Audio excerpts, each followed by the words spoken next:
O que dá potência ao sonho, tanto perceptualmente quanto em termos das emoções e associações simbólicas envolvidas, é a concentração do desejo. Um conglomerado de formações psíquicas mais coeso, com mais coerência interna. É bem mais significativo e impactante do que a justaposição de um punhado de memórias desconexas. Por isso, o sonho era propiciado na antiguidade e ainda o é nas culturas de caçadores-coletores, através de rituais e ambientes preparados para levar a mente a sonhar.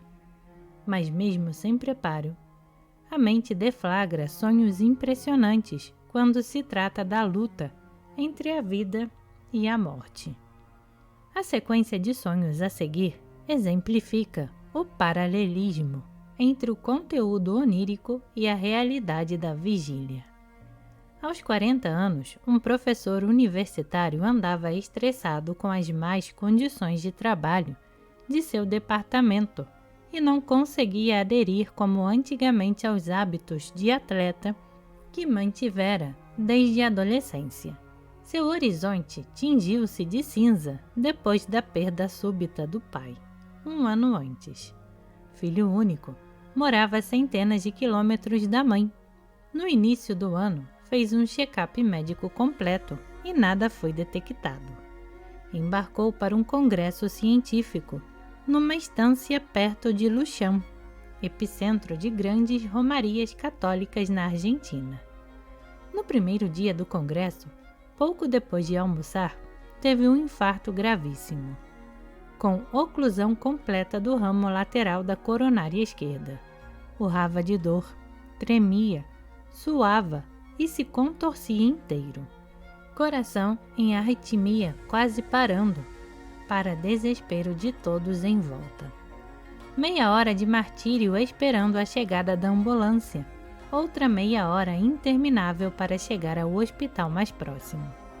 O cateterismo foi bem sucedido e ele foi para a UTI. Na primeira noite, sonhou que estava na sala de casa, cheia de gente. De repente viu seu pai, sentado do outro lado do cômodo. Ficou surpreso e contente, pois ele sorria, mas no mesmo instante recordou que seu pai estava morto. Desesperado, foi até ele, e quando o tocou, tudo sumiu. Ele se viu nos corredores do antigo prédio de seu primeiro médico, com elevadores velhos e escuros. Sentindo-se totalmente perdido, acordou.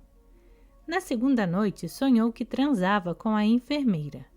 Empolgado, via seu rosto sorrindo, enquanto dizia, "Te quero." Mas pensou, "Cara, sou infartado, eu vou morrer aqui, precisamos parar." Porém ela sorria, e ele não parou, mesmo sabendo que poderia morrer. Na terceira noite, sonhou que estava numa terra árida, um solo desértico com sulcos criados pela falta de irrigação. Ele jogava capoeira com uma mulher alta e graciosa. 3 pessoas tocavam berimbau, um amigo que o socorreu no momento do infarto e 2 pessoas já falecidas, seu pai e o venerável mestre Pastinha da capoeira de Angola. O jogo com a mulher alta transcorria vigoroso, até que em certo momento ela encaixou uma meia-lua de compasso perfeita. Ele se esquivou por muito pouco e saiu girando. Mestre Pastinha disse, "Capoeira é tudo que a boca come." O amigo se virou para o sonhador e disse, "É a vida." O pai se abaixou e falou para ele, "Acalma o jogo e volta para a roda." Começam a cantar a canção, Pedrinha Miúda de Aruanda, e ele acordou. O professor se recuperou paulatinamente do infarto. Na noite do primeiro sonho, dominado pela ideia de morte, seu estado ainda era crítico. Na noite do segundo sonho, os sinais vitais já haviam se recuperado bastante. Foi quando teve o sonho que começava em plena libido, que depois conflitava com o medo da morte. Na noite do terceiro sonho, a saúde do paciente havia melhorado. O enredo rebuscado e cheio de significados ilustrou a dança com a morte, o golpe quase fatal e os bons conselhos para aceitar o percalço e seguir em frente, encerrados com uma trilha musical de grande repercussão poética, ilustrativa da necessidade de saber-se miúdo perante Aruanda, o plano espiritual onde moram os ancestrais. Essa sequência de sonhos tem sentido, simultaneamente biológico e psicológico. Assim como o contexto imediato do sonhador tem o poder de elucidar seus sonhos, os enredos oníricos permitem compreender o que se passa em sua vida. Nos anos 1920, entre os indígenas Kauactu, da costa do Pacífico canadense, o antropólogo alemão Franz Boas coletou sonhos dominados pelos temas recorrentes da caçada, pescaria e coleta de frutos. É fácil supor que os sonhos de nossos ancestrais paleolíticos tivessem expressão bem direta: ser caçado, caçar, engajar-se na corte, conquista e ato sexual, engravidar, parir, oferecer cuidado parental, amar, sofrer, morrer. Os sonhos mais estudados por Freud eram construídos sobre essa base ecológica do sonhar, mas apresentavam muitos outros problemas novos, derivados das castrações libidinais da vida burguesa vienense. Já os sonhos preferidos por Jung eram de outra natureza, em situações limite.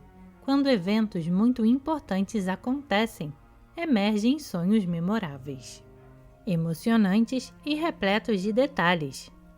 Ao primeiro exame, não parecem derivar das preocupações imediatas do sonhador, porque as simbolizam de forma abrangente, mais filosófica ou poética, com ampla perspectiva espacial e, sobretudo, temporal, além da dimensão teoremática das imagens de matar, fugir e acasalar, instrutivas e exemplares em si mesmas. Tais sonhos expressam as profundas repercussões simbólicas das mesmas imagens, arcanos e luminosos arquétipos de vida e morte. Eram esses sonhos grandes que os antigos gregos e romanos mais valorizavam. A travessia para dentro de si, capaz de expandir os próprios limites da existência e de inspirar mudanças importantes no curso das ações. Um exemplo clássico desse tipo de sonho foi experimentado em 1909 por Jung, quando acompanhava Freud em sua histórica viagem aos Estados Unidos. Nesse período, em que estavam ambos imersos em intensa discussão sobre a estrutura da psique humana, Jung sonha que está numa casa que lhe é desconhecida, mas não obstante a sua. Ele decide conhecer o andar de baixo e, com assombro, descobre aposentos medievais. Desce mais um andar e chega a construções romanas que o deixam intensamente curioso. Através de um alçapão, penetra as profundezas da casa e percorre um túnel que o leva até uma pequena caverna empoeirada. Nela, encontra resquícios primitivos, pedaços de ossos, cerâmica e 2 crânios humanos.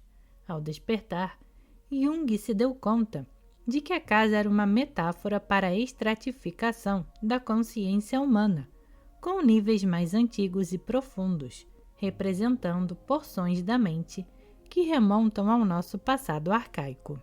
Esse sonho foi crucial para o desenvolvimento da ideia de inconsciente coletivo como fonte de memórias filogenéticas, instintos ou transculturais, arquétipos.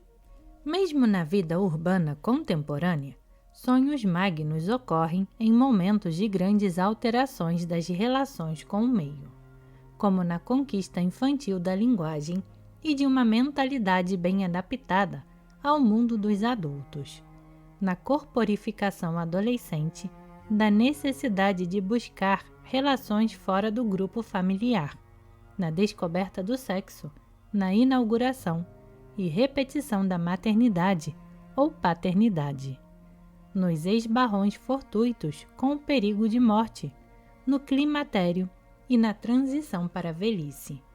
Nessas ocasiões, os sonhos frequentemente ilustram o espanto com a irreversibilidade do tempo. Sonhos que não se ocupam dos problemas cotidianos, mas se surpreendem com a inexorável mutação de tudo. Sonhos especiais, míticos, que surgem em faixas etárias específicas, mas também podem ocorrer em qualquer momento da vida, tocado diretamente pela lembrança da finitude. Sonhos que evocam memórias arcaicas de ciclos arquetípicos e, mesmo vestidos com o figurino das impressões cotidianas, marcam as grandes passagens simbólicas em nossa caminhada incerta de ser. Talvez procriar e finalmente desaparecer. Até aqui, discutimos uma variada amostra de relatos de sonhos para demarcar as amplas fronteiras do fenômeno onírico. O próximo passo é começar a compreender os mecanismos que permitem aos sonhos refletir os problemas do sonhador e oferecer possíveis chaves para sua resolução.